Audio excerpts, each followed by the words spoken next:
পদ্মজা পর্ব ১ লিখেছেন ইলমা বেহরোজ। ফাহিমা ক্লান্ত হয়ে ধপ করে ফ্লোরে বসে পড়ল। হাত থেকে লাঠি পড়ে গিয়ে মৃদু আওয়াজ তুলে। তার শরীর ঘেমে একাকার, কপালে বিন্দু বিন্দু ঘাম হাতের তালু দিয়ে মুছে।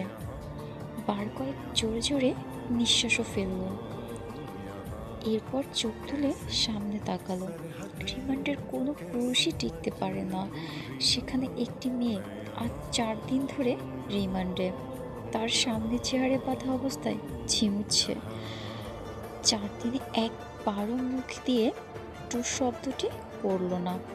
শারীরিক মানসিক কত নির্যাতন করা হচ্ছে, তবুও ব্যথায় আর্তনাদ অব্দি করেনি। মনে হচ্ছে একটা পাথরকে পেটানো হচ্ছে, যে পাথরের রক্ত ঝরে কিন্তু জবাব খোলে না। তখনই সেখানে আগমন ঘটে ইন্সপেক্টর তুষারের। তুষারকে দেখে ফাহিমা কাতর চোখে বললেন, সম্ভব না, আর সম্ভব না, কিছুতেই কথা বলছে না।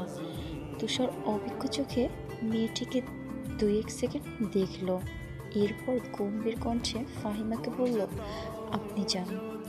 ফাহিমা এলোমেলো পায়ে চলে গেলেন।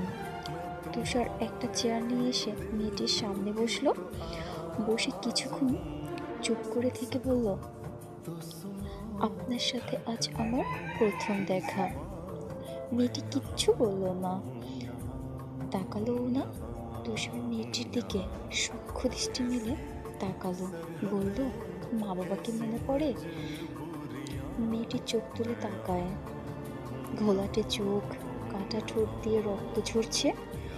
চোখের চারপাশ গাঢ় কালো, চোখ দুটি লাল।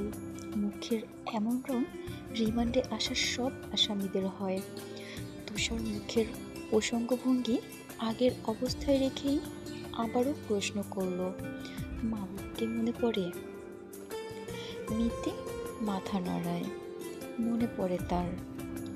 তুষার একটু ঝুলে মেয়েটিকে অসহায় দৃষ্টি মেলে তাকায়।